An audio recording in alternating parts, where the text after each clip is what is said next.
Welcome back to the Think Small podcast. My guest today is Jason Smith, talking about his business and growing a CPR training program that's gone nationwide. So, Jason, welcome to the podcast. Really excited to get into today's conversation. I thought your our pre-call and conversation prior was really interesting, how you guys have really scaled and how you're operating nationwide and, doing CPR training every single day, multiple times a day across many states. Just the growth of the company is really interesting. Why don't you tell us a bit about how you got to where you are today? Yeah, Alex. Well, thank you. Thank you for the introduction, and I'm happy to be with you as well. So in 2005, my business partner felt an interest to continue his drive, which was public safety. So he retired from a local fire department, and he said, you know what, this is what I've been doing. It's worked. And what was that? That was essentially CPR, keeping it basic. And there was a couple opportunities that opened themselves, one to a national footprint of certification, which is the American Heart Association. And he went and involved himself and started building his footprint in Broward County, Florida. And over the years, we knew each other, and I would take his courses for recertifying in the industry that I'm in as well. And things came together over the years and working in different avenues and in training and helping each other, that in about 2018, we decided to join forces and see what we could do. And in doing that, we started looking at a lot of the surrounding areas. For instance, dentistry, hospital brick and mortar buildings that actually house, anywhere between 1,000 to 6,000 employees or greater. And what do they need and how can we support them? And that was just a small piece outside of your private ambulance organizations or your structured fire and EMS providers. We said, you know what, let's go ahead and start building out a support branch for everybody. And as we started that, then it started to reach a whole new level, which was, why don't we sort of do the perspective of how that they teach the young people, see, touch, do, like a scaffolding learning. We said, why don't we go ahead and expand out our reach through instructors? And that's what we did. And it just has completely to today taken off, where we're in multiple states throughout multiple counties and cities throughout our country. Yeah, it's fantastic. One of the things that kind of popped into my head when you said about hospitals, right? If you had a hospital with 6,000 people or 6,000 employees that maybe potentially need to be CPR certified, or even if it's just, I don't know, 3/4 of that or half of that need to be CPR certified, you could be doing CPR training basically year round. Do you have like permanent residencies with those places where your guys are constantly there pretty much every day, or how's that work? Yeah, we do. We pride ourselves on being a concierge service. So we can go offsite to whoever it is, or they can come to one of our brick and mortars. So I would say our footprint in Broward County, Florida, they are a lot of times on contractual obligations. They want within a certain square miles to be able to have their employees come to a fixed site. So we've established that. So yes, we have that where we provide basically Monday through Friday. Sometimes some of those contracts ask for weekend hours as well. And we provide them education from basic all the way to advanced level courses so that they can remain compliant for their job scope. That's awesome. Tell me a little bit about the scaling, because like you said, it started with a man in a dream, right? And then now it's grown to a nationwide, enterprise of sorts. What has that been like? What's the scalability and how fast have you guys grown? So from 2018 to current day, we've had to actually split divisions. So we have a division that focuses on the state of Florida, and then we built a division that is our nationwide division. So it will still support Florida, but it goes out through all of the states. The scalability really works out on what's creating what we call and what the industry calls training center faculty. So those individuals are inside inside of their respective states, and they are the subject matter expert for the education and are our extended arm or a branch of our business that basically can go ahead and monitor and oversee instructors and help out new instructors and facilities expand out their ability to teach this education underneath our umbrella. So as far as the outreach, how do you find your newest people to take the courses? I mean, I assume that a bulk of your business is reoccurring, right? You know, you have Yes. you have the first responders that are going to keep hitting you every year or keeping you on a weekly basis, sending new employees that need to be certified. But when you're identifying what market to maybe tap into next or how to expand into a region, what's that market research like? So how do you make decisions around where to maybe open that next brick and mortar or expand?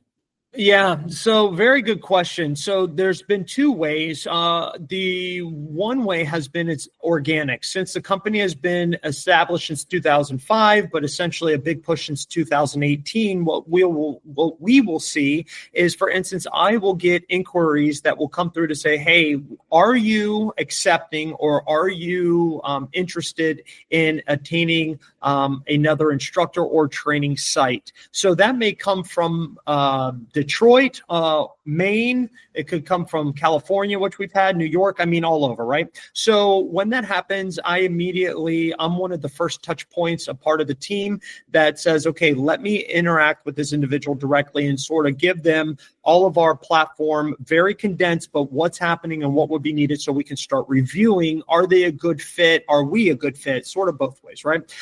That's the organic piece. That's the nice and easy. The other side of it is traditional marketing.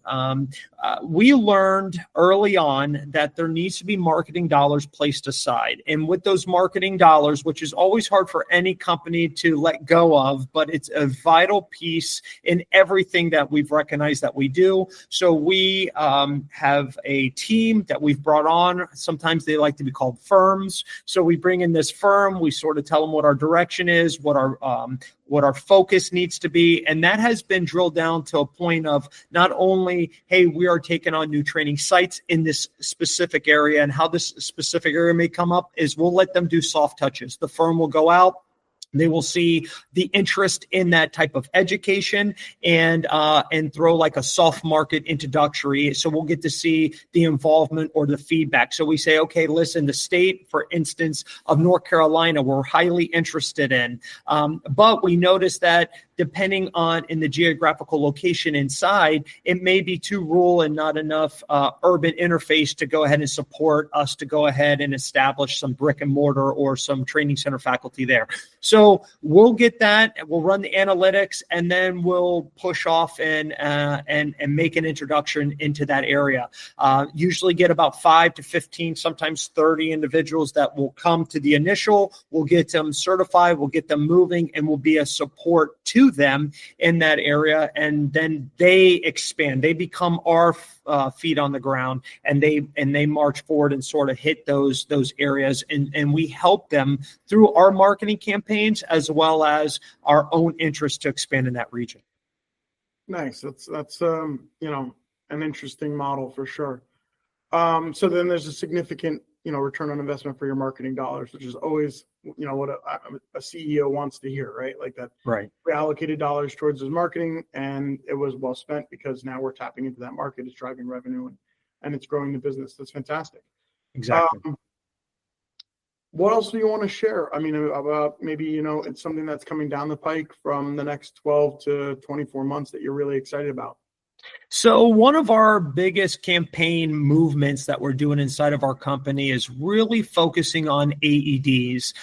Throughout the states and counties, they're starting to create new ordinances, and those ordinances are leading into life-saving opportunities for structured companies and businesses that are saying, hey, listen, if you're restaurant A and you have seating of X, you must have an AED on premise. They've learned and they've recognized that an automated external defibrillator will save lives if it's within a certain time parameter.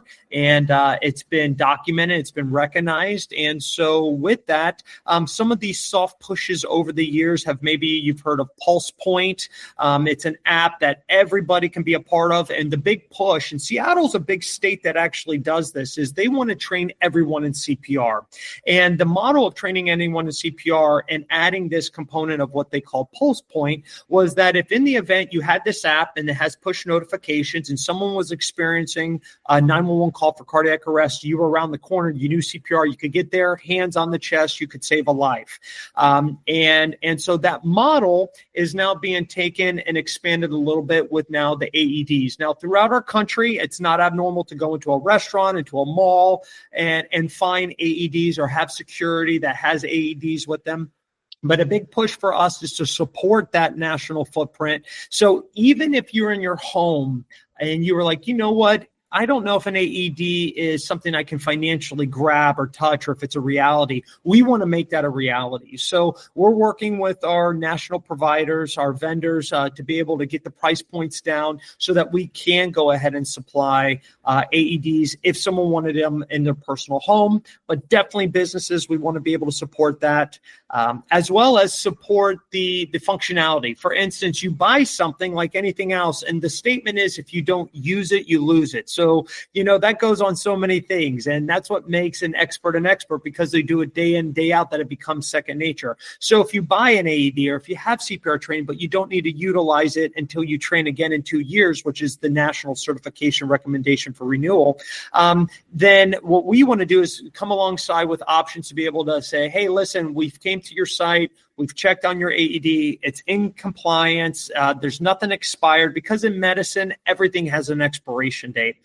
So we want to make certain that when it needs to be deployed for use, it's ready to go. So coming alongside of having those options for businesses and just the regular, what we'll call the regular citizen out there, we want to be able to support that. Awesome. I wanted to jump back to PulsePoint real quick. So that's really cool. I don't know. I know it's not related to your business, but the thought process there makes a ton of sense, right? Like if you're certified and you're in the area, especially in like urban area or suburban area, and you're like, I'm certified and my town is 2 square miles or 5 square miles or something, right? You could be on site at somebody's house or at a restaurant where there's a call within a couple of minutes, and those minutes are exceptionally vital, right? I mean, they are. Incredible, really incredible app. If they can push notify, hey, somebody needs immediate CPR. Are you available to come and perform it? Bam, hit it, and then you're there in 2 minutes. Like, yeah. And what's very neat is you just identified one of the key points is time. Time is muscle, and your heart is a muscle. So, and your brain needs oxygen. So realistically, you've got about a 6-minute window that medical doctors and books will tell you that if the brain doesn't receive oxygen in 6 to 8 minutes, you go through what is a potential brain death, right? So not oxygen to supply what it needs, it can have some injury. So realistically, like you just said, in 2 minutes, if you can get a neighbor that's walking and they see a drop point push notification that around them through 911 services, someone's rendered a cardiac arrest, that has absolutely changed lives. It's changed the outcome of plenty of people. So basically, hands-only CPR was a big push. So people didn't have to worry about doing mouth-to-mouth or providing the oxygen. You were actually compressing the chest and providing oxygen throughout the body. So there's a lot of neat studies. There's a lot of positives from that. And our company just basically encompasses that and sends out that education and supports it. Yeah. I was thinking about the importance of like wearable devices for cardiac events. I know someone that I was actually with them, and they were feeling kind of funny, and they said, hey, I want to go lay down, take a nap or whatever. And they laid down, they just couldn't, they feeling weird. And they looked at their resting heart rate was like 165. And they're like, that's weird. They go to try to close their eyes, try to take a nap. And then like 10 minutes later, they're still really feeling very strange. They look at their watch again, and the watch goes, you may need to go to the hospital. Like, it's recommended that you're having a cardiac event. You need to go to the hospital. And they went to the hospital, and they were able to, get that medical intervention. But, the technology and how it interacts with our lives and can be a life-saving. It's the difference between, minutes or hours in a cardiac event that you can go get that early intervention and save your life. It's really Absolutely. It is really neat. Technology has absolutely played a pivotal role in extending life. And when you extend a life, you want a value to that life, because every life has value, but you want to be able to enjoy, right?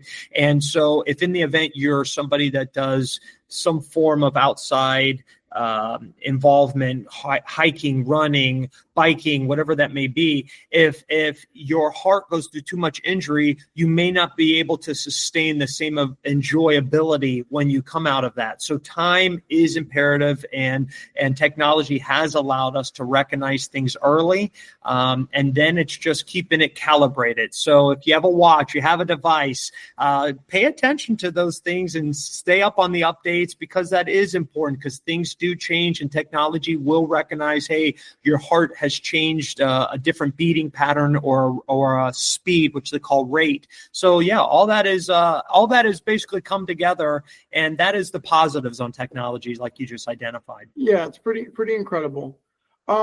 Jason, so what is the natural next step? I mean, the future for the organization, for Nationwide Health CPR, like, is it, coast to coast?